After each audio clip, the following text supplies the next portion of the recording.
우리가 넉 주 정도 마가복음 8장에 있는 베드로의 고백과 또 그에 뒤이은 예수님의 말씀에 대해서 묵상을 했는데요. 9장의 1절로 마가복음상 장의 구별이 분리되어 있지만 마가복음은 이 9장 1절의 내용을 앞서의 내용과 연결을 시키고 있습니다.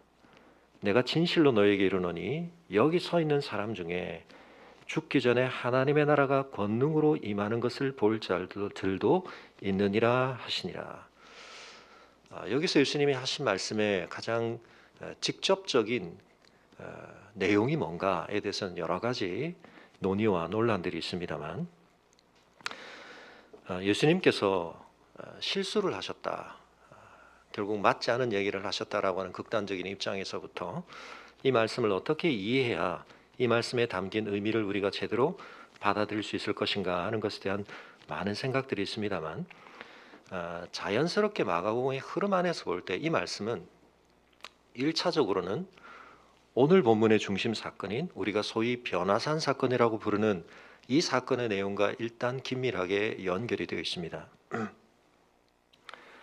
그것을 우리가 확인할 수 있는 방법은 마가가 9장 2절을 엿새 후라고 하는 어떤 시점을 지칭하는 표현으로 시작을 하고 있기 때문인데요.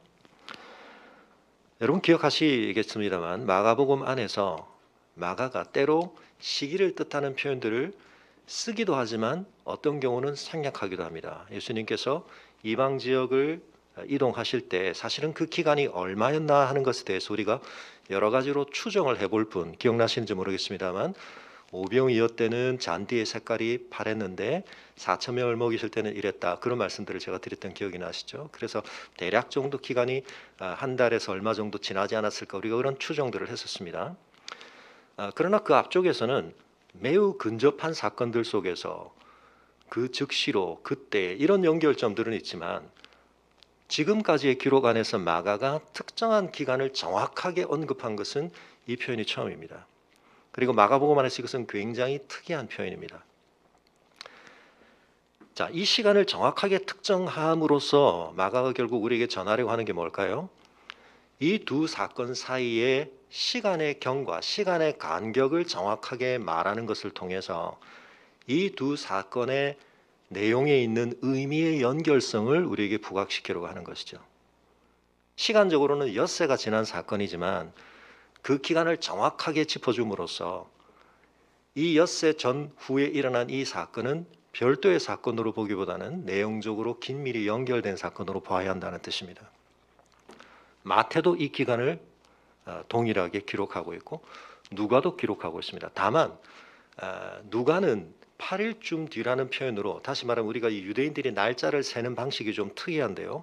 날이 저물고 해가 뜨고 이런 것들과 관련해서 우리의 날짜 개념이 좀 다르긴 한데 그런 점에서의 경과를 유사한 시기를 그렇게 표현을 했습니다만 아무튼 여기서 우리가 기억할 것은 마가가 매우 중요하게 오늘 우리가 보려고 하는 이 사건과 앞선 중요한 가르침을 연결시키고 있다.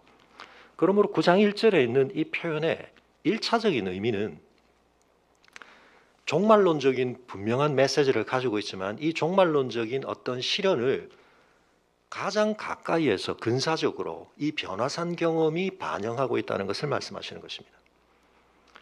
물론 거기에서 모든 것이 다 실현된 것은 아닙니다. 그러므로 이 9장 1절의 의미는 예수님의 십자가 부활을 또한 내다보게 하는 것이고 또 그 뒤로는 오순절 성령 강림 사건도 바라보게 합니다. 그리고 궁극적으로는 주님의 진정한 재림 때까지를 바라보게 하는 것이죠. 그래서 예수님의 말씀은 시점적으로 다중적인 초점을 가지는 예언자들의 표현들과 굉장히 유사한 면이 있다, 자주 말씀을 드렸는데요. 오늘은 일단 우리가 그것이 변화산 사건과 어떻게 연결이 되는가 하는 측면을 중심으로 보겠습니다.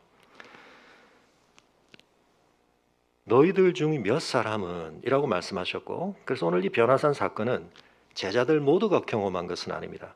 베드로, 야고보, 요한이라고 하는 세 사람만 구별된, 앞서 우리가 보았던 사건 속에서는 야이로의 집에 들어갈 때도 이 세 사람이었죠. 구별된, 어떤 의미에서는 대표성을 가진 이 세 사람만이 경험을 하게 되는데 그들을 데리고 높은 산으로 올라가셨다는 것입니다.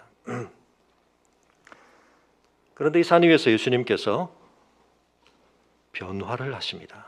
변형된 모습을 드러내십니다. 이 사건이 갖는 의미가 무엇일까? 여러분, 그것을 우리가 생각할 때 이 엿새 후라고 하는 시간을 우리의 상상력으로 한번 채워볼 필요가 있겠습니다. 앞서 무슨 일이 있었습니까? 예수님께서 제자들에게 너희는 나를 누구라고 하느냐? 가장 중요한 질문을 던지셨고 그 질문에 대해서 베드로가 참 아름답고 놀라운 답을 하기는 했지만 그의 뒤이어 주님께서 그러한 정체성을 가진 그리스도로서 자신이 하실 일을 본격적으로 다른 사람들에게는 아직 알리지 말라고 말씀하시며 계시를 하셨는데 바로 그 정답을 말했던 베드로 자신이 그 주님의 계시를 받아들이지를 못했고 인정하지를 못했습니다. 그런 점에서 그가 한 말의 문장의 명제적 의미는 소중한 고백이었지만 그 속에 담겨 있어야 할 신앙의 소중한 자원에 있어서는 그는 아직 부족함이 있었고 어긋남이 있는 모습을 드러낸 것이죠. 그런 가운데 예수님께서 단호하게 말씀하십니다. 너희가 정말 나를 따라오려고 하느냐? 그렇다면 너희에게 요구되는 것이 있다. 내가 가는 길에서 내가 어떻게 그 길을 가는가? 나는 십자가를 지러 가고 있다. 그러므로 너희가 나를 따라온다는 것은 너희도 십자가를 지는 것이다. 물론 그것은 주님이 주시는 십자가의 무게와 의미가 우리가 제자로서 짊어지는 십자가의 무게와 의미와 동일하다는 뜻은 아닙니다. 거기에는 어마어마한 차이가 있습니다. 그러나 주님이 그 십자가를 지시기 때문에 우리는 이제 비로소 그 십자가를 질 수 있고 주님이 그 십자가를 지심이 주님의 사역의 가장 중요한 본질이라는 것을 주님을 따르는 우리가 누구보다 잘 알아야 하고 우리의 삶이 그것을 드러내야 한다는 말씀으로 이 말씀을 이해할 텐데요. 이것은 주님 개인이 그저 겪으시는 운명일 뿐만 아니라 비유적으로 말씀드렸던 것처럼 개통 발생을 개체 안에서 온전하게 재현하시고 다 내포하시고 대신하시고 대표하시는 주님의 이 사건 안에는 온 인류에게서 일어난 일의 여러 가지 측면이 담겨 있다. 이 세계가 얼마나 하나님의 본래적인 창조의 뜻에서 어긋나 있는가, 심각한 문제에 빠져 있는가라고 하는 것을 드러내기도 하는 것이지만 그것을 회복시키기 위한 하나님의 의지와 하나님의 선하신 신실하심이 얼마나 깊은가 하는 것을 보여주는 것이기도 하고 그리고 그것을 하나님이 성취하신다는 것에 대한 약속인데요. 우리가 자기를 부인한다는 것은 그러므로 하나님을 긍정하는 것이다. 그런 말씀을 드렸습니다. 그러나 여러분 제자들이 그걸 소화하고 있었을까? 저는 목회를 하면서 때로 아주 미약하게나마 예수님을 좀 더 이해하게 되는 경우들이 있습니다. 제가 설교를 제 기억으로는 한 그 주제로 거의 어떤 경우에는 내용도 동일하게 한 10번쯤 했다고 생각하고 제가 샘물교에 있을 때는 부교육자로서 제가 매 학기마다 강좌를 했는데 한 10년 가까이 제 강좌에 참여하신 분들도 있고 그렇거든요. 꾸준하게. 제 마음은 저분은 좀 지루하시겠다. 저분은 계속 저렇게 반복을 들으니까 또 한편은 너무 잘 아시겠다라고 생각을 했는데 가끔 뜻밖의 경험들을 할 때가 있습니다. 저는 한 10번쯤 말씀을 드렸는데 그분이 갑자기 어느 날 저한테 문자를 보내시면서 너무 놀라운 것을 깨달았다 이렇게 말씀하시는데 지금까지는 어떻게 하셨다는 말씀이지 그런 생각이 들기도 하고 제가 그 뒤로는 이게 일반적인 일이구나라는 것을 여러 반복적인 경험을 통해서 확인하게 됩니다. 우리가 많이 들었다는 것과 그걸 진정으로 이해하거나 소화했다는 건 좀 별개의 일이구나. 여러분 제자들이 이 일주일 가까운 기간을 어떻게 보냈을까? 어떤 의미에서 예수님과 제자들 사이에 지금 분위기가 어땠을까? 여러분 생각해 보십시오. 주는 그리스도시요 살아계신 하나님의 아들이십니다. 놀랍게 고백하고 엄청난 칭찬도 받았는데 다음 순간 사단아 내 뒤로 물러가라. 자녀들 부모님이 서로 언쟁을 벌리거나 좀 언짢은 분위기가 연출되면 집안에 있기가 굉장히 괴롭죠. 네. 여러분 그런 상황들 속에서 서로가 어떤 의미에서 지금 심각한 어떤 충돌이라고도 말할 수 있고 굉장히 껄끄러울 수밖에 없는 어떤 상황. 제자들이 이걸 지금 드러내놓고 예수님에게 뭐라고 다시 질문을 하기도 그렇고 예수님이 뭐라고 답을 하시는지를 듣는 건 더더욱 두려운 상황. 대화가 어떤 의미에서는 중요하게 일어났는데 그 논의가 서로의 마음속에 온전하게 담기지 못하고 어떤 그 감정의 잔여물과 이 껄끄러운 어떤 분위기가 유지되는 가운데 주님과 유기를 같이 동행하고 있었다. 내가 이분을 지금 따른 게 잘한 선택인가? 이분에게서 드러난 정말 놀라운 일들이 있었는데 거기에 대해서 내가 갖고 있는 기대에 대해서 주님이 이렇게 충격적인 말씀을 하시는 걸 내가 어떻게 받아들여야 되나? 그런 기간이 6일이 지났다는 것입니다. 여러분, 한편 하나님께서는 때로 우리가 생각할 때는 빨리 좀 정리를 해주셨으면 좋겠는데 빨리 이거면 이거고 저거면 저거라고 확 매듭을 지어주시면 좋겠는데 좀 이렇게 방치하시는 듯한 시간이 있습니다. 근데 여러분, 이 시간이 하나님의 판단에는 필요하신 것입니다. 왜요? 그런 기간을 한편은 거쳐야만 우리 안에 좀 소화력이 생깁니다. 자기 발견도 되고요. 6일을 어떤 의미에서는 어떻게 보냈는가에 대해서 마가도 마태도 복음서가 말하지 않습니다. 바꿔 말하면 그 기간이 굉장히 중요한 긴장감이 감도는 기간인데 그 기간에 대해서 별다르게 말할 내용이 없었다는 뜻입니다. 그러다가 6일이 지나고 예수님께서 그 중에 셋을 부르셔서 어디론가 가자. 그러므로 이것은 앞선 상황들의 그 긴장감과 어떤 그 불편함과 껄끄러움을 끌어안고 지금 일어나는 과정이다. 그런데 그들의 눈앞에서 예수님의 외모가 가시적으로 변화가 일어났다는 것입니다. 어느 정도의 변화인가?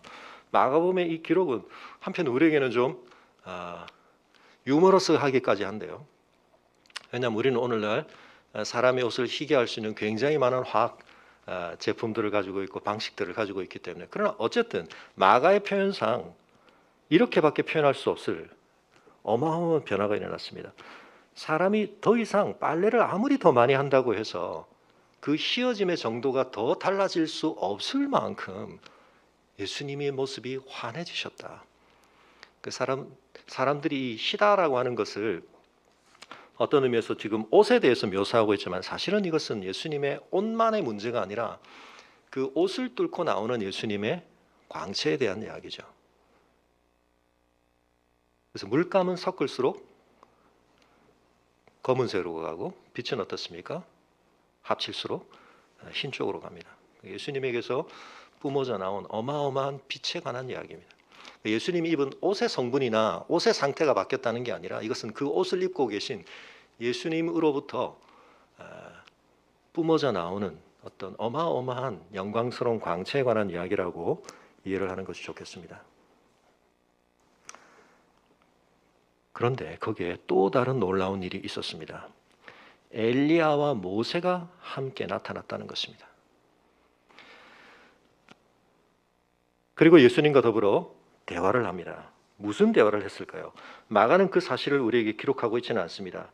그러나 여러분, 누가복음에 보면 이 내용에 대해서 우리에게 전해주고 있습니다. 무슨 대화를 했을까요? 누가복음 9장 31절을 잠깐 보겠습니다. 제 화면으로 보겠습니다.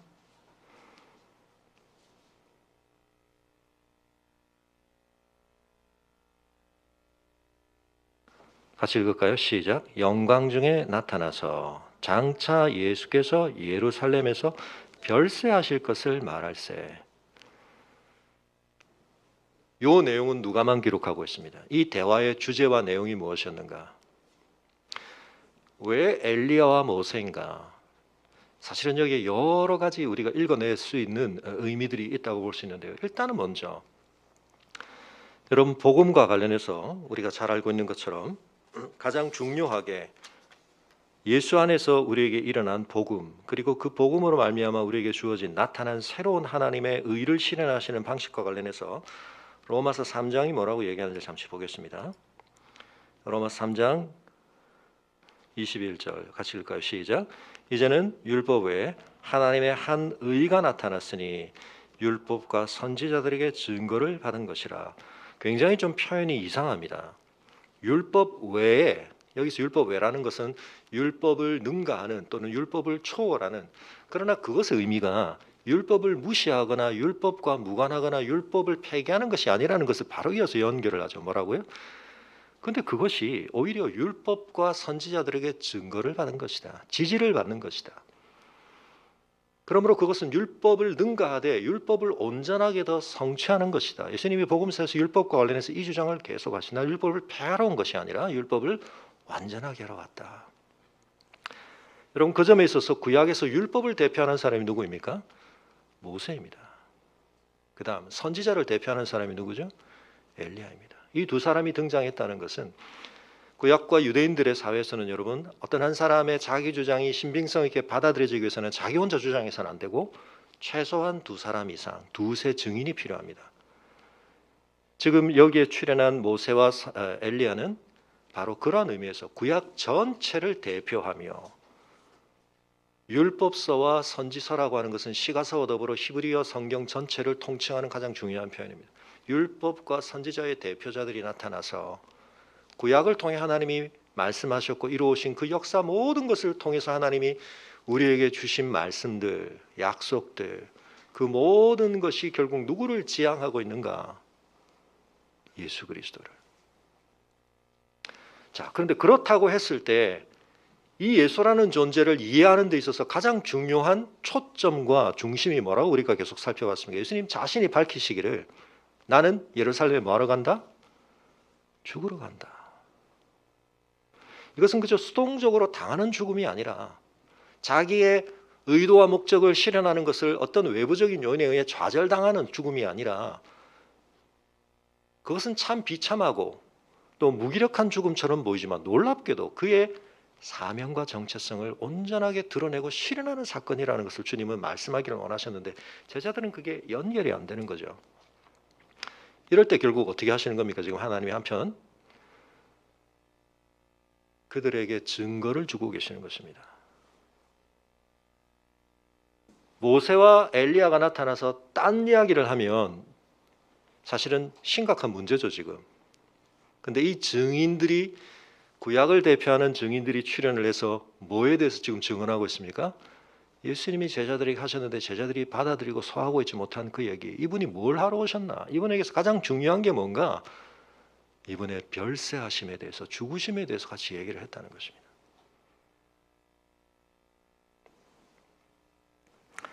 근데 여러분,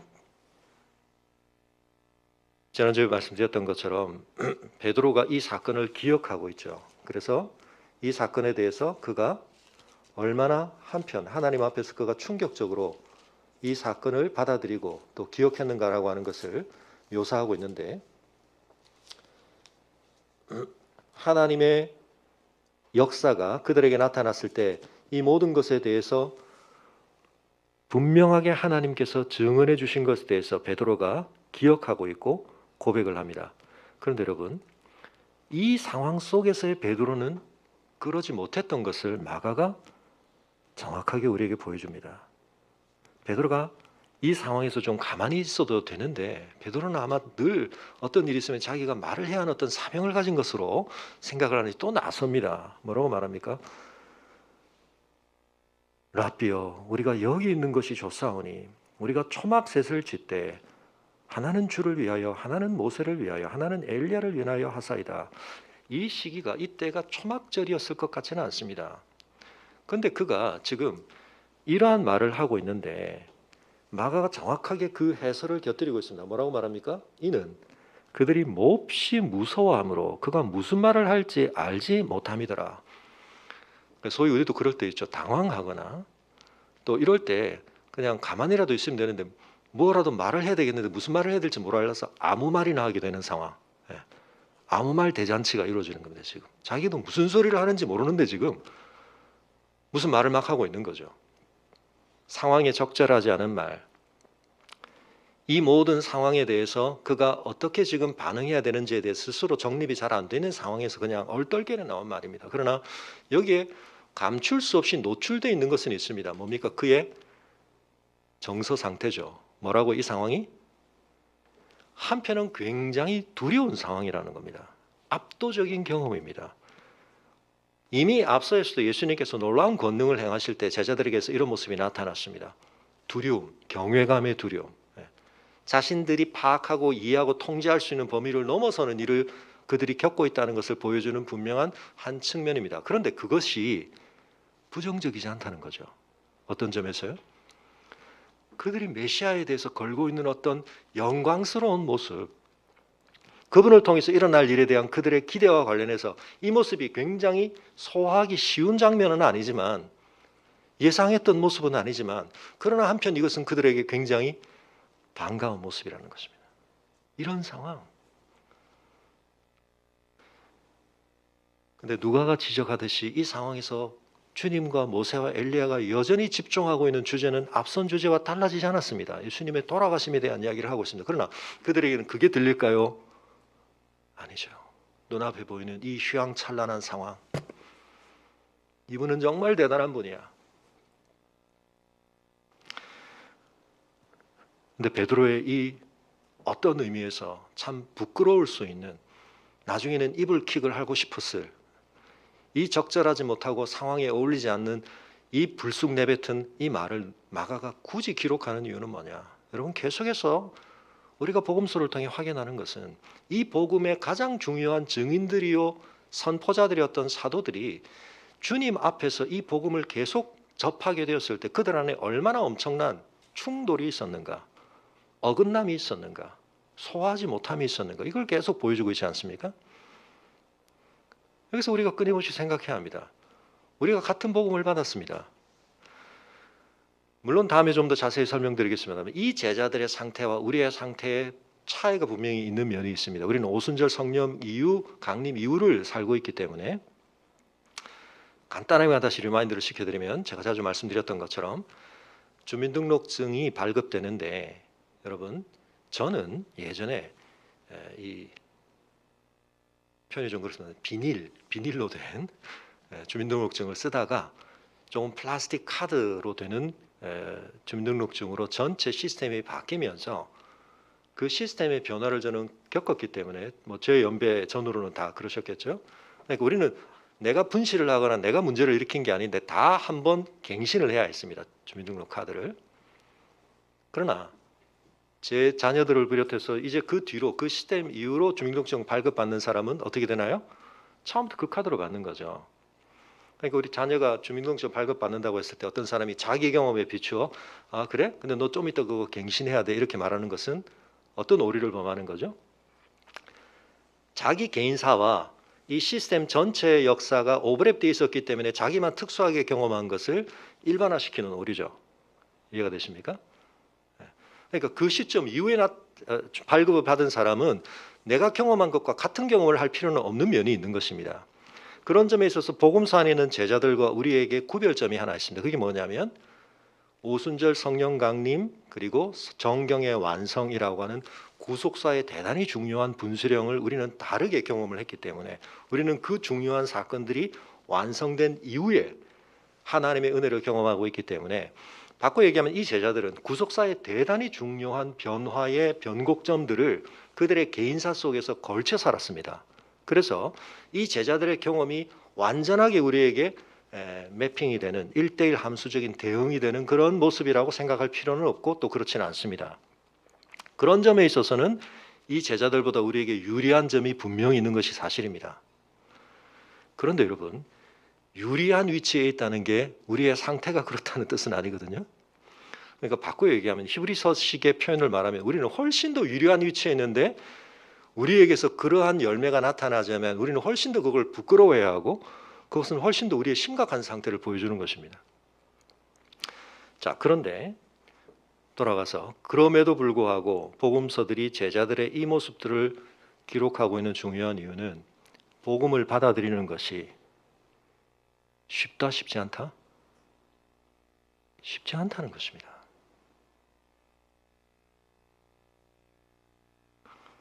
복음이 얼마나 간단하고 복음을 받아들이는 건 얼마나 쉬운 것인데 목사님 자꾸 그렇게 복음을 어렵다고 말하고 복음에 대해서 왜 그렇게 자꾸 비비꼬으십니까? 여러분, 제가 이런 말씀을 드리는 이유는 오늘날 교회가 복음을 쉬운 것처럼 가르치고 전하고 받아들이게 만든 결과 나타나는 열매에 대한 문제 때문입니다. 쉽게 잘 받아들여서 복음대로 살고 있으면 문제가 없습니다.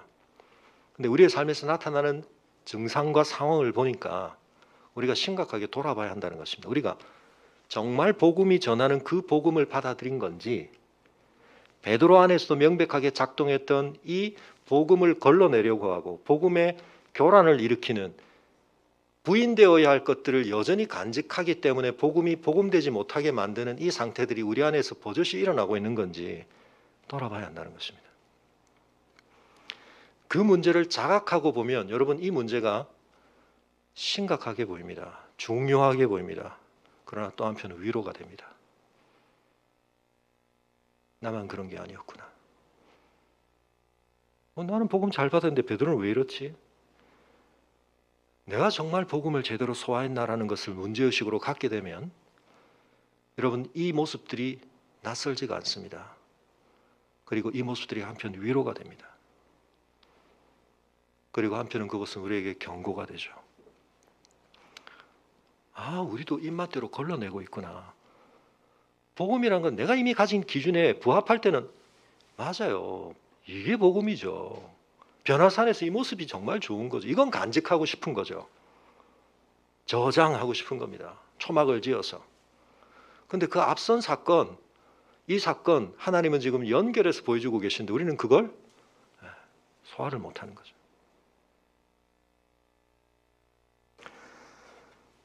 여러분, 그 사실을 여러분에게 확인시켜 드리기 위해서 이 질문을 한번 드리겠습니다. 우리가 예배를 드릴 때마다 사도신경을 요즘에 이제 개정으로 바뀌었기 때문에 우리가 주로 아직은 외우는 것보다는 이제 보고 함께 읽고 그 고백을 우리가 나누는데요. 여러분, 사도신경에는 우리의 복음에 대한 가장 엑기스적인 고백이 담겨 있다고 우리가 생각을 합니다만, 여러분, 그 사도신경의 내용 중에 예수 그리스도와 관련된 고백이 가장 길다. 삼위 하나님에 대해서, 그죠? 아들에 대한, 성자에 대한 고백이 가장 깁니다. 근데 그 내용 중에 그 예수님의 태어나심과 돌아가심 사이에 있는 예수님의 공생의 기간에 대해서, 예수님의 사역에 대해서 우리가 뭘 고백합니까? 만약 여러분이 지금 그냥 그 내용을 잊어버리시고 떠올리지 마시고 사도신경을 기술하신다고 생각해 보실 때 여러분, 무슨 내용을 적으시고 싶으십니까? 예수님에 대해서 내가 그분을 어떤 분이라고 소개하고 고백해야 할까? 그분의 공생에 대해서 우리가 복음서를 통해 알고 있는 내용 가운데 여러분, 이미 기억하신 분은 아시겠지만 우리가 한 가지를 고백합니다. 여러분, 한 가지 뭘 표현하고 싶으십니까? 이분이 얼마나 선한 분이었는가? 이분이 얼마나 놀라운 지혜로운 가르침을 전한 분이었는가? 이분이 얼마나 엄청난 권능을 행했는가? 치유를 행했는가? 기적을 행했는가? 축사를 행했는가? 이분의 삶의 모습이 얼마나 희생적이었는가? 자, 여러분, 답은 뭐죠? 빌라도 치하에서, 빌라도 통치 아래에서 뭐 하셨다고요? 고난받으사. 딱 하나입니다. 우리 믿음의 선배들이 예수 그리스도가 누구이신지를 우리에게 고백하게 하는 그 전수의 가르침에 있어서 예수님의 공생의 전체를 통틀어서 딱 하나 고백에 포함시켰습니다. 그게 뭐라고요? 그분은 뭐 하신 분이다? 고난받으신 분이다. 우리가 매주 그 고백을 합니다. 근데 만약 인터뷰를 한번 해보면 어떤 결과가 나올까요?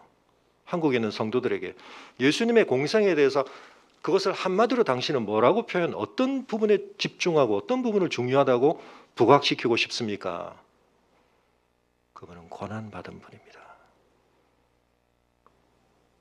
몇 프로의 통계로 그 답이 나올까요?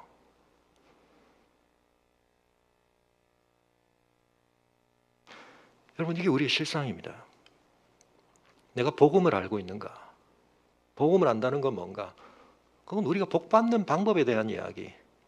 다른 방법으로는 얻을 수 없는 어떤 놀라운 우리가 축복을 받는 이야기가 아닙니다. 복음은 예수에 관한 이야기입니다. 근데 예수가 뭐 하셨다는 얘기입니까?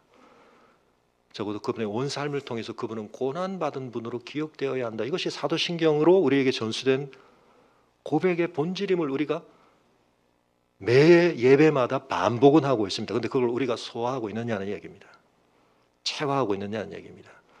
그 고백이 내 삶의 정체성과 내 삶의 모든 해석과 해결의 씨름 속에서 중요한 중심이 되고 있느냐? 그리스도인으로 복받는 길은 뭔가? 고난이 없어야지. 여러분, 그 눈으로 보면 우리에게 너무나 다른 그림들이 보입니다. 여러분, 다음 주일이면 우리 유경식 선교사님 돌아가신 기일이 또 되었는데요. 배용규 목사님, 우리가 순교자라고 부르고 우리의 믿음의 귀한 앞선 표본이라고 부르는 분들, 세상의 관점에서 보면 그분들 길 뒤로 누가 가고 싶을까요? 근데 우리는 그렇지 않잖아요. 우리는 그 길을 다르게 보지 않습니까? 그 길 속에 다 드러나 있지 않지만 그 결말의 모습만으로는 다 우리가 그려낼 수 없지만 그 걸음들에 간직되어 있던 보배로움을 우리는 알지 않습니까?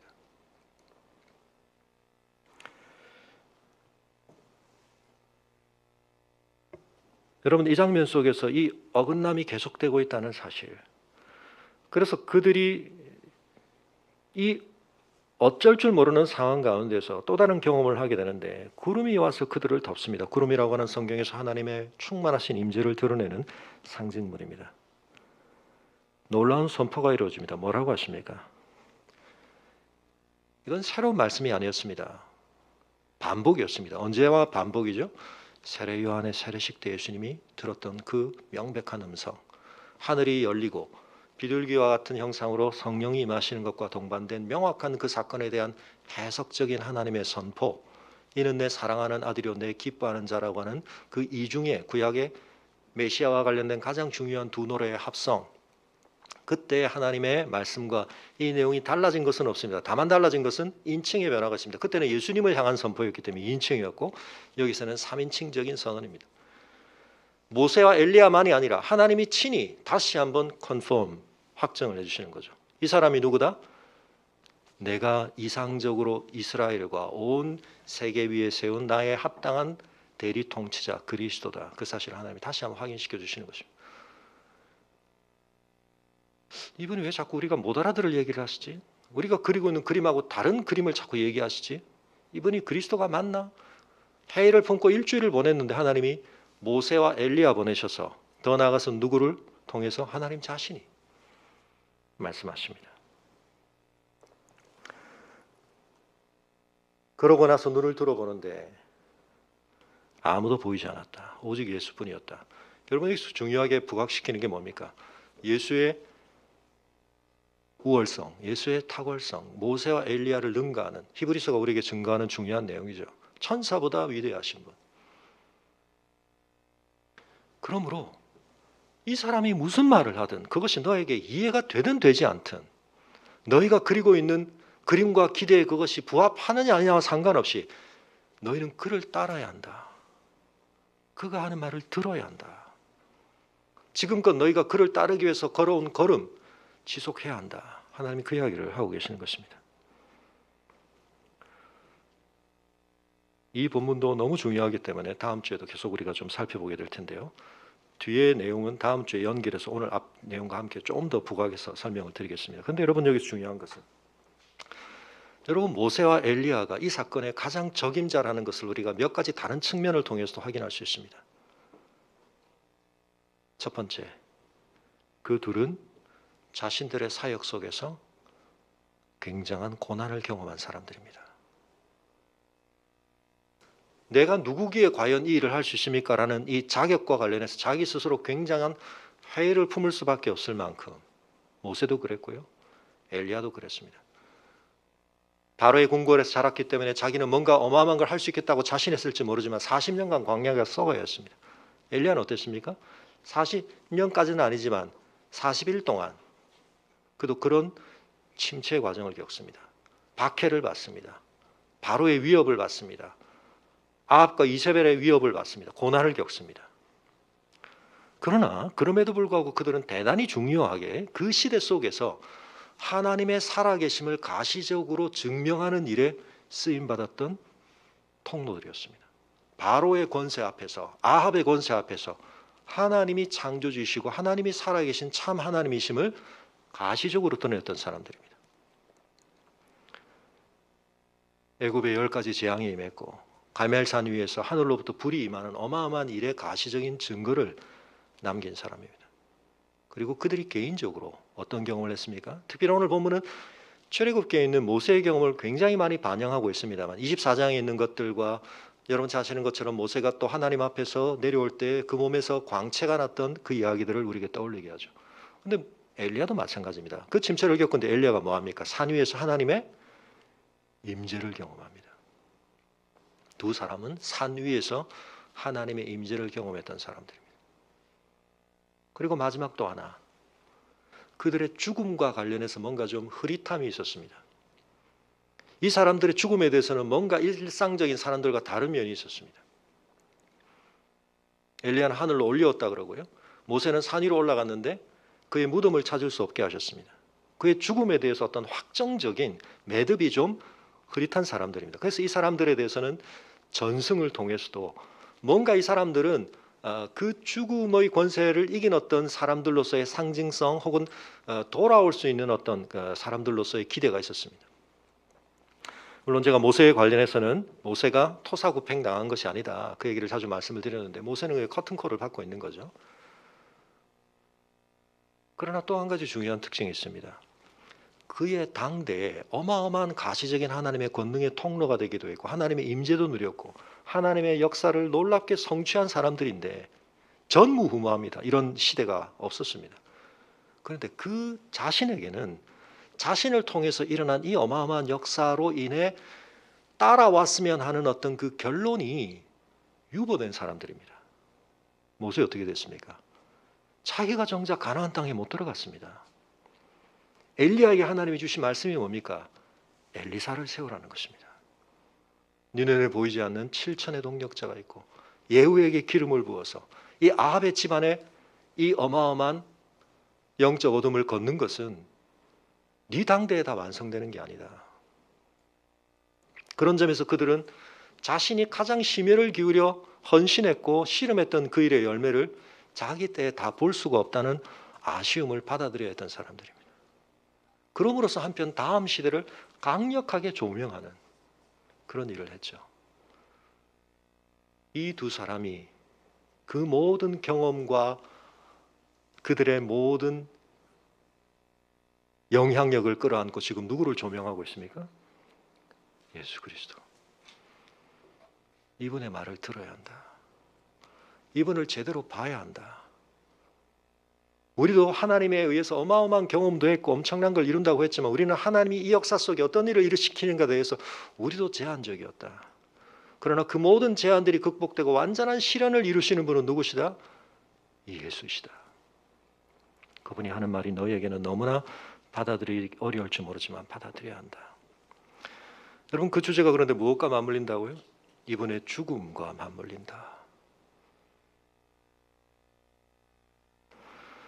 제가 지난주에는 우리 고등학교 공부의 내용에 또 시험에 나오는 것들을 말씀을 드렸는데 죽음과 관련해서 무엇라고 말하는가가 세계관에 대단히 중요한 분수령이 된다. 그것이 우리의 삶에 대해서 가장 먼 이야기 같지만 우리의 삶을 어떻게 바라보고 우리의 삶을 어떤 태도로 어떤 방향성을 가지고 살아갈 건가 하는 것에 대해서 가장 중요한 하나의 결정을 하는 그런 것이 된다고 말씀을 드렸는데요.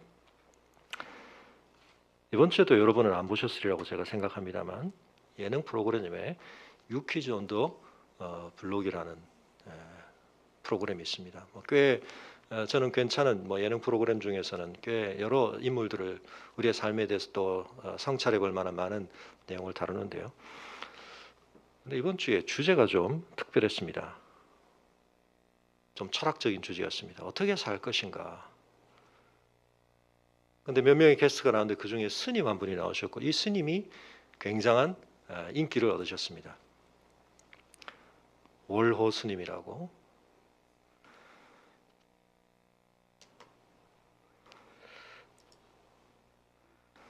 이분은 토목공학을 전공하시고 대우그룹에 다니시다가 또 군대는 ROTC로 다니시고 우리 사회에서 굉장히 어떻게 보면 좋은 기반을 가지시고 또 생활을 하시다가 갑자기 스님이 되셨습니다. 그 이야기는 좀 이따 하기로 하고요. 그래서 제가 일일이 캡처를 좀 했습니다. 그래서 제 얼굴은 옆에 좀 띄워주시고.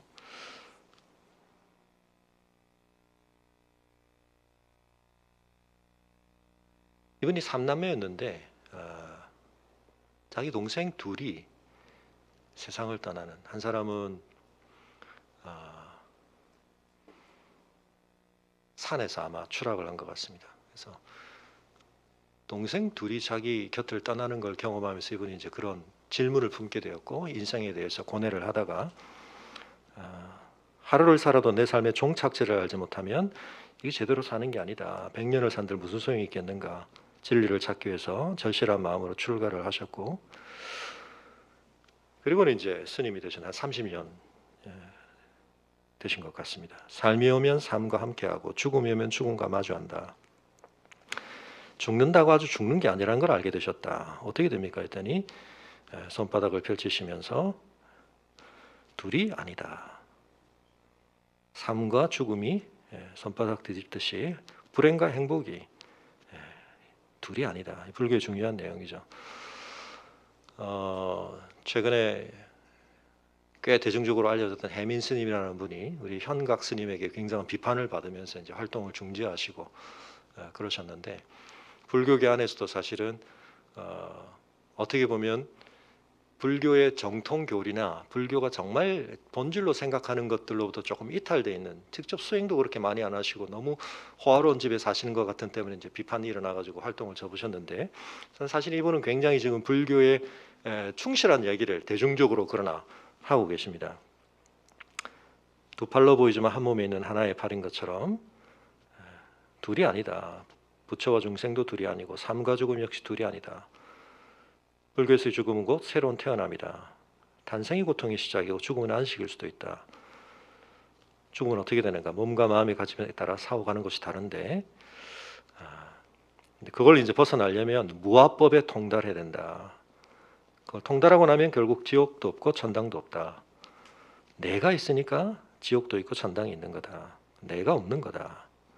좋은 곳에 가려면 복닦기를 해야 된다. 복닦기는 선행을 베푸는 것이고, 도닦기를 해야 되는데 핵심을 이렇게 설명하십니다. 아바타, 영화 아시죠? 몸도 아바타, 마음도 아바타, 나도 아바타, 너도 아바타, 우리는 아바타다. 아바타는 게 뭐냐? 분신, 화신, 산스크리트인데요. 결국 우리의 몸과 마음이라는 건 다 아바타다. 진짜는 뭐냐? 그 아바타를 관찰하는 내가 진짜고, 그래서 내가 아바타라는 걸 확신하게 되면 병들어도 내 아바타가 병든 거고, 죽어도 내 아바타가 죽는 거고. 그래서 늙고 병들고 죽는 것이 우리 인생의 고통인데, 이 아바타의 행동을 잘 우리는 관찰만 할 뿐이고, 인연과 관련해서 연기설, 이 불교는 모든 것들이 이렇게 다 엉켜 있죠. 긴밀하게 상호 관련을 하고 있는데요. 나와 주변에 대해서 연은 계속 바뀔 수밖에 없는데 결국 나를 영으로 만들어야 한다. 모든 수를 영과 곱하면 영이 되는 것처럼 내 마음이 영이면 어떤 상황에서도 영을 유지할 수 있다. 그런데 우리가 이런 사실은 불교의 세계관을 굉장히 모르게 절에 가시든 안 가시든 많이 가지고 있습니다. 우리 성리학이라는 것 자체가 유학을 사실은 불교 도교랑 많이 주자가 이렇게 종합한 거죠. 그래서 그 안에 다 그런 생각들이 들어 있습니다. 근데 여러분 말씀드렸던 것처럼 고등학교 교과서에 세계관과 관련해서 불교나 유교는 뭐 말할 것도 없고 도교는 굉장히 많이 가르치는데요. 여러분 이 일반 지금 대중 매체가 어떻게 보면 불교의 교리에 상당히 본질적인 내용을 많이 노출한 겁니다. 근데 이게 편집됐나요? 안 됐나요? 안 됐습니다. 이유는 뭐죠? 오늘날 우리에게 만연한 이 포스트 모더니즘 세계관하고 불교의 세계관이 굉장히 많이 비슷하기 때문입니다. 바꿔 얘기하면 여기 굉장히 그 이론론이 들어있거든요. 네. 물론 도교의 이론론과 불교의 이론론은 조금 다릅니다. 불교에는 약간의 초월성을 더 가미하되 이론론이고 자기 성찰 중심, 자기 개발 중심 이런 것이기 때문에 불교가 이런 어떤 융합을 할 수 있는 것입니다. 여러분 목사님 중에 누가 한번 이런 데 나가면 무슨 그냥 좀 농담하시거나 뭐 덕이 되는 얘기를 하실 수 있지, 여러분 저는 이런 자리에 부르지도 않겠지만 제가 이전에 자리에 나가서 제가 복음을 이야기하면 어떻게 될까요? 저는 TV에 못 나옵니다. 다 잘립니다. 복음이 우리의 삶에 대해서, 우리의 존재에 대해서, 하나님에 대해서, 죄에 대해서, 죽음에 대해서 얘기하는 걸 제가 충실하게 얘기하면 저는 TV에 못 나옵니다. 근데 불교는 나올 수 있습니다. 왜요? 그 세계관이 서로 용납 가능하기 때문입니다. 인생은 뭐라고 생각하시는가? 일장춘몽이다. 인생 너무 애착하지도 말고 슬퍼하지도 말고 꿈이라고 생각하고 넉넉히 살아라. 뭐 아멘 할 수 있는 말씀이죠. 네. 어떻습니까, 여러분? 근데 여러분 이런 일이 앞으로 더 많이 일어날 겁니다. 그리고 제가 한 가지 예언을 하면 여러분 철학자들 중에서 포스트 모더니즘 시대에 니체가 굉장한 각광을 받았었는데요. 근데 니체는 해체를 사실은 위한 거고 새로운 뭔가를 세우는 것과 관련해서 여러분 앞으로 곳곳에서 이미 뭐 제가 그런 말씀 종종 드렸지만 스피노자의 얘기를 들으실 겁니다. 우리 고등학생들은 이 사람을 공부하는 게 굉장히 어렵습니다. 왜냐하면 이 사람이 한 카테고리로 정리가 잘 안 됩니다. 이성이냐 경험이냐 근대로 나누면 이 사람이 이성 중심인데 여러분 이 사람은 또 정서, 감정에 대해서도 대단히 중요한 부여를 했습니다. 그래서 여러분 스피노자가 나왔는데 이성 중심이니까 정념에 대해서 그걸 굉장히 부정적으로 생각했다 그러면 틀린 답입니다. 이번 주 혹시 시험 나오면 서양 근대 사상가 중에 신을 이야기하는 사람이면 스피노자입니다. 근데 이 스피노자의 신은 인격적이지 않습니다. 초월적이지 않습니다. 스피노자의 신에 인격성, 초월성 들어간 것도 아닙니다. 자연입니다. 자연. 이 사람이 뭘 주장했는가가 이야기 굉장히 쉽지는 않은데 이 사람은 어마어마한 자기 체계를 만들었고 꽤 거기에 충실하게 살았습니다. 그래서 지난번에 보여드렸던 것처럼 신경과학자 중에 안토니오 다마지오라는 사람이 스피노자의 뇌라는 책을 냈습니다. 이 사람이 오늘 우리가 알고 있는 신경과학적인 그런 지식과 관련해서는 잘 모르는 부분도 많았지만 인간을 전체적으로 보는 데 있어서 굉장히 중요한 어떤 그 철학적인 연결고리가 있는 사람이다.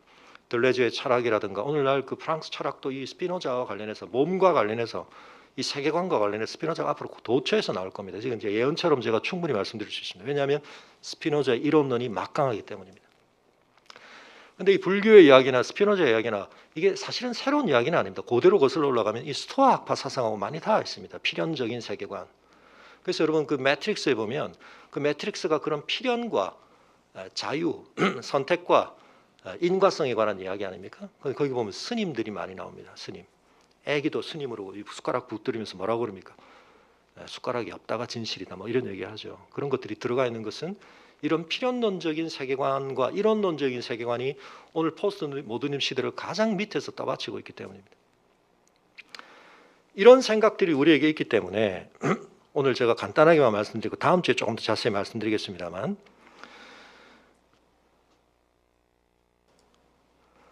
다음 주에 설명을 좀 더 자세히 드리겠습니다. 시간이 없어서 여러분 눈에 보이시는 것은 바이셉 2라고 하는 망원경인데요. 남극에 만들어졌습니다. 우주 배경 복사 속에서 중력파를 검출할 수도 있다는 가능성을 가지고 실제로 2014년에 3월 17일에 그 발견을 했다고 발표를 했었는데 사실은 아니었다는 게 밝혀졌죠. 근데 이거는 지금 라이고라고 하는 번역하면 레이저 간섭계 중력파 검축소 관찰소라고 하는 것인데요. 미국에 두 군데가 있습니다. 한 3,000km 떨어진 곳에 워싱턴하고 루지애나주에 있는데 미국 과학재단이 단일 펀딩으로 가장 많은 돈을 투자해서 만든 시설입니다. 근데 이게 왜 중요하냐면 3년 전에 2017년에 노벨 물리학상을 바로 이 시설을 운영하고 만든 사람들 세 박사가 받았습니다. 그 중에 한 사람이 인터스텔라의 중요한 자문과 내용을 제공했던 킵손입니다. 뭘 했길래 받았느냐? 중력파를 검출했다. 여러분 그게 왜 그토록 중요하냐? 여러분 중력파라는 건 1916년에 딱 100년 전이죠. 아인슈타인이 상대성 이론으로 예측을 한 겁니다.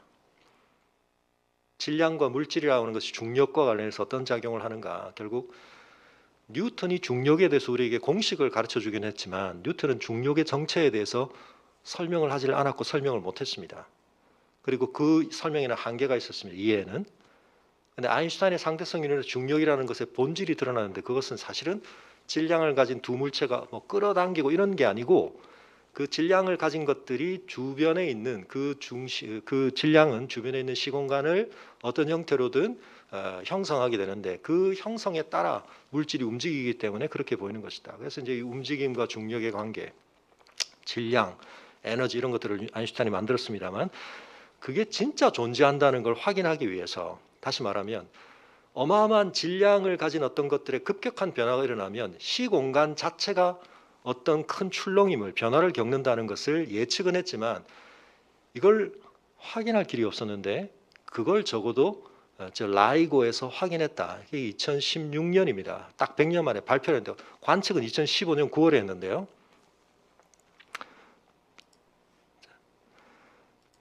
이것이 그 발표의 현장입니다.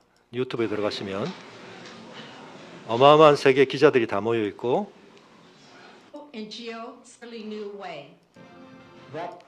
It was a big years ago, and they are 이날 설명도 하고 그날 talk about the 중요한 새 과학자들이 나와서 introduce the public. 이 사람이 킵손입니다. Watching inflation at the beginning of the universe. 중력파가 뭐고 우리가 어떤 시설로 어떻게 관측을 하는 걸 하는데 이것은 오늘까지도 과학계가 가지고 있는 가장 자부심을 가질 만한 어마어마한 이론을 어마어마한 시설로 여러분 저기에 천문학적인 돈이 들어갔습니다. 길이가 한 4km 되는 진고 1.2m 지름을 가진 4km 두 개가 직각으로 만나서 레이저를 쏘아서 그게 간섭을 일으켜서 모양이 어떤 형태가 되게 해놓고 있는데 중력파가 오게 되면 거기서 교란이 일어나는데 여러분 그걸 감지한다는 건 어마어마하게 낮은 확률입니다. 어마어마하게 정밀해하는 일입니다. 엄청난 이론과 엄청난 기술적 정밀함이 만나서 이루어진 업적입니다. 그 거울은 처음에는 한 10kg짜리 수정으로 만들었다가 업그레이드하면서 한 40kg짜리 사파이어로 만들었는데 어마어마하게 정밀한 것입니다. 근데 뭘 감지했다고 발표를 했는가? 19광년 떨어진 곳에서 태양보다 수십 배 질량의 블랙홀들이 둘이 충돌하면서 생긴 중력파를 감지했다.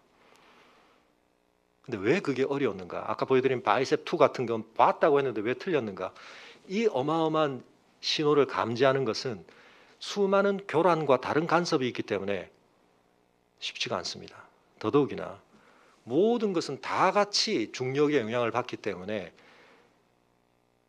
그걸 진짜로 측정해내기 위해서는 그 안에는 완전한 진공과 더불어서 그 모든 간섭을 배제할 수 있는 그래서 두 개를 만든 겁니다. 여기서 신호와 저기서 신호가 잡힌 것이 완전하게 서로 일치하는가 그걸 보는 거죠.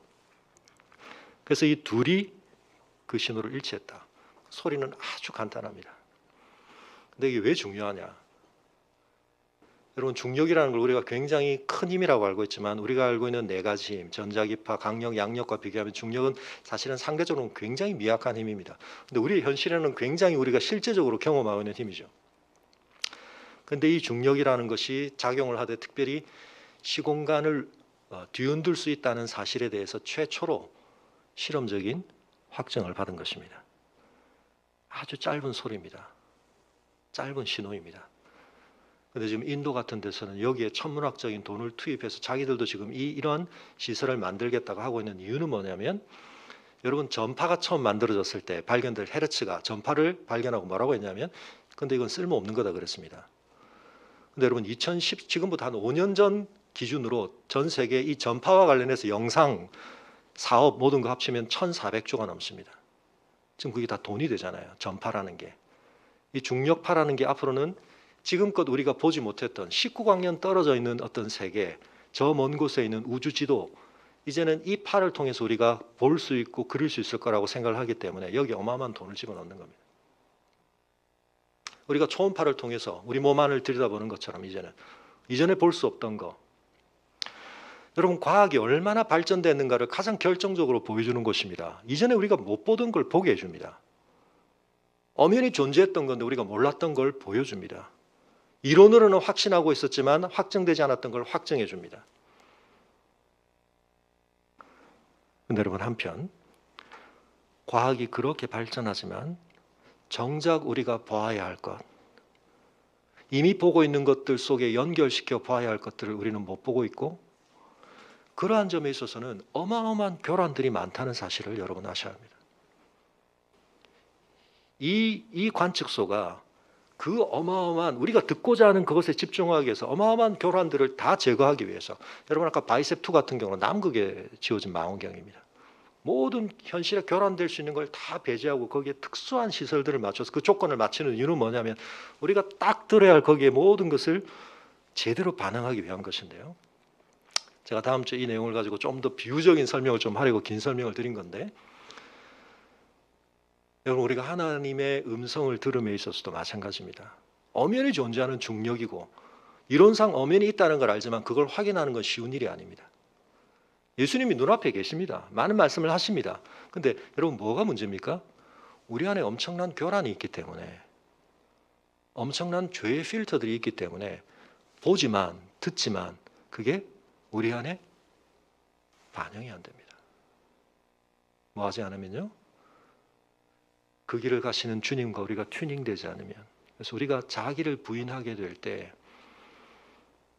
그 길을 가시는 주님을 더 온전히 알게 되고 그 길을 가신 주님을 알수록 우리는 자기 부인에 있어서 더 많이 튜닝이 되고 이 선순환이 이제 일어나야 되는데요. 그렇지 않으면 우리가 복음에 대해서 수없이 말을 들어도 중력파를 사실은 잘못 검출하거나 그 존재를 확인할 수 없는 것처럼 우리 안에서 그 영적인 반응이 제대로 일어나지 않습니다. 그런데 하나님의 은혜가 우리에게 임하게 될 때 가장 놀라운 증거는 뭐냐면 그 들리지 않던 하나님의 신호가 사실은 하나님이 어마어마하게 주고 계신 그 파가 우리에게 감지되기 시작합니다.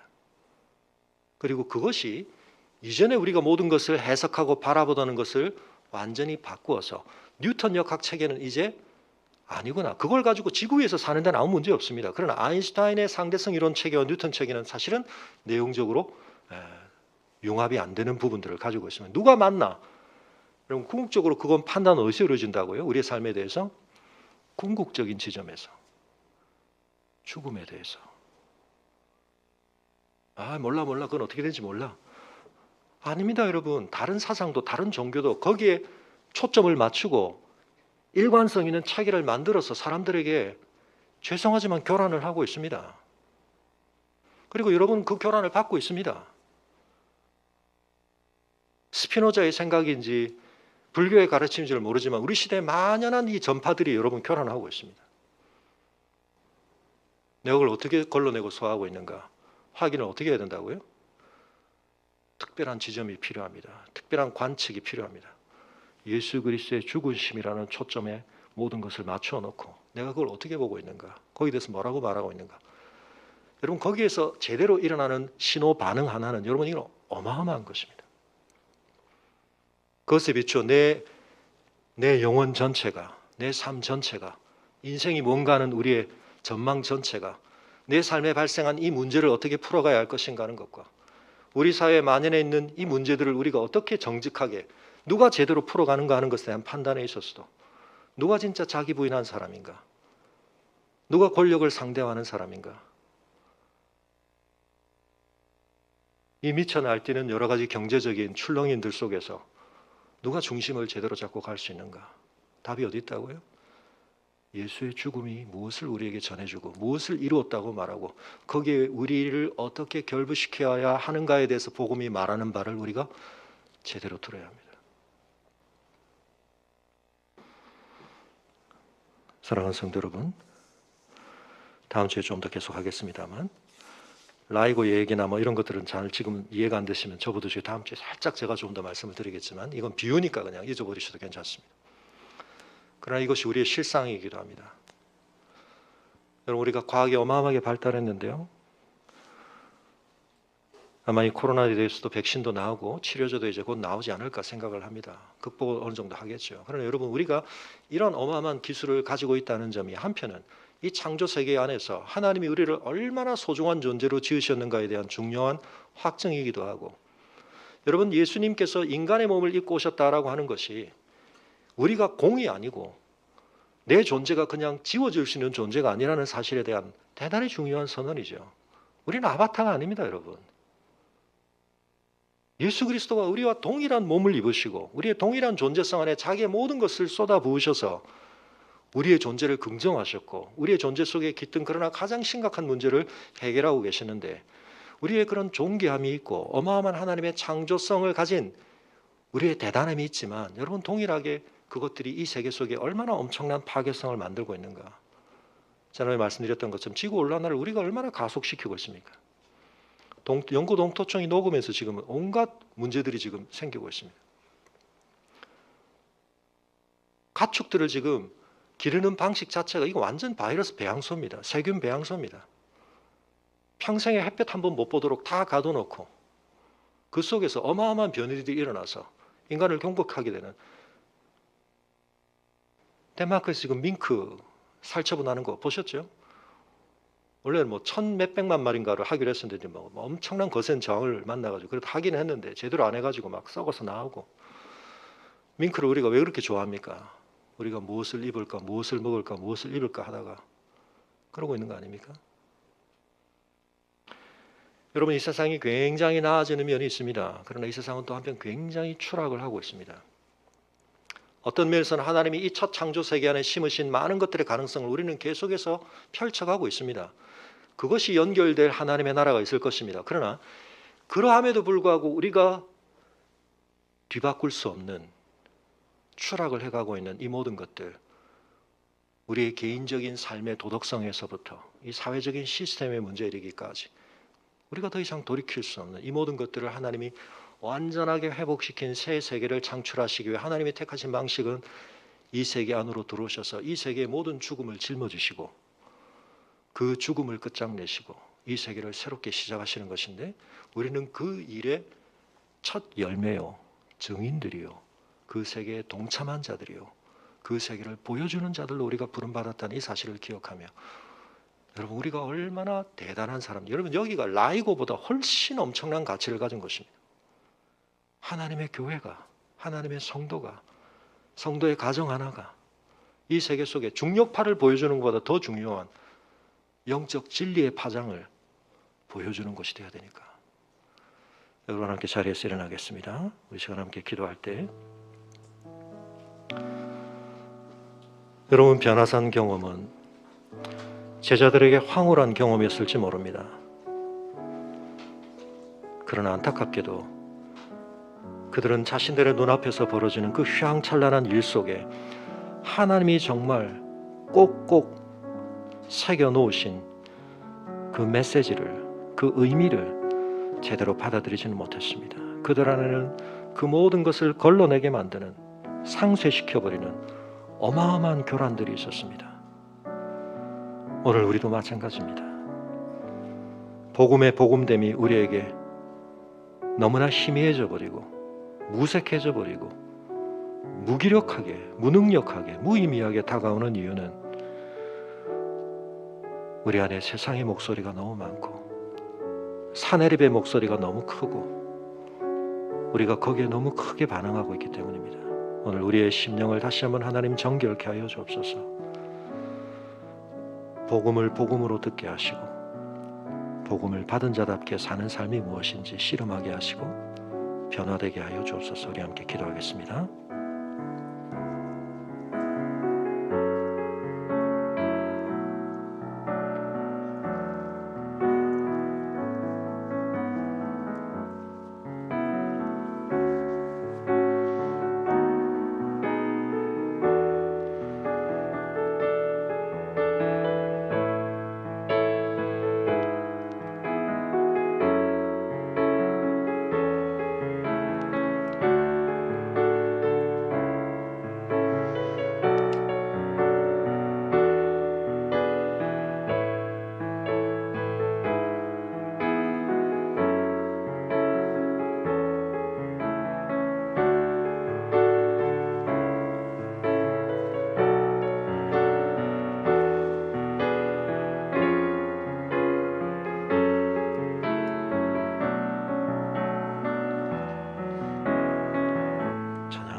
주님 큰 영광 받으소서.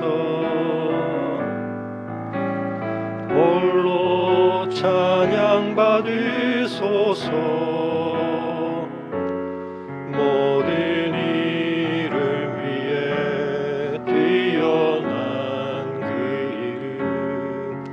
온 땅과 하늘이 다 찬양해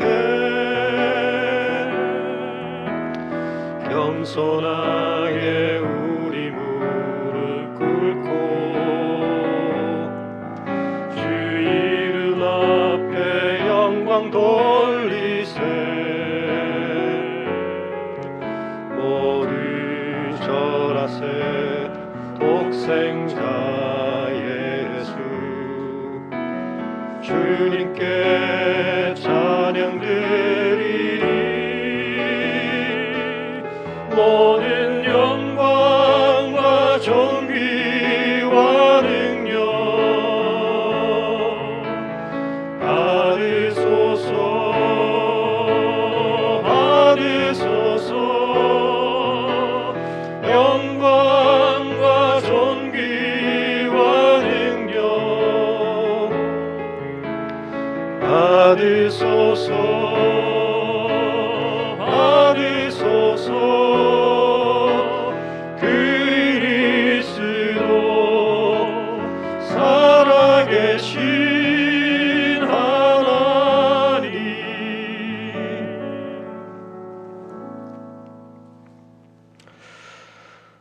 고마우신 아버지 하나님 하나님의 진리를 알지 못하지만 어쩔 수 없는 인생의 경험들 속에서 죽음의 허망함과 삶의 무의미함을 직면하면서 어떻게든 그 속에서 어떻게 살아야 할지를 고민하는 모습들을 드러내는데 살아가신 인간의 지성으로 19억 년 전에 일어난 일을 오늘의 우리 현실 속에서 읽어내는 어마어마한 기계를 만드는데 정작 하나님께서 밝히 계시하여 주시고 그 지나간 역사를 통해 주셨던 그 모든 메시지를 응축하시고 일관되게 우리에게 증폭하셔서 선명하게 전해주신 복음의 이 기쁜 소식을 저희는 정작 제대로 듣고 올바르게 소화하고 반응하지 못하고 있는 안타까움을 보게 됩니다. 예수 그리스도의 죽으심에 초점 맞추며 그분의 고난을 통해 우리에게 주신 이 세상이 들어야 하고 우리의 삶의 진정한 복된 이 복음을 저희 안에 있는 죄의 관성과 중력과 온갖 잡신호들로 희석시켜버리고 상쇄하고 그러면서도 저희들은 엉뚱한 것을 하나님 앞에 기대하고 구하고 있지는 않은지 돌아보게 하여 주시옵소서.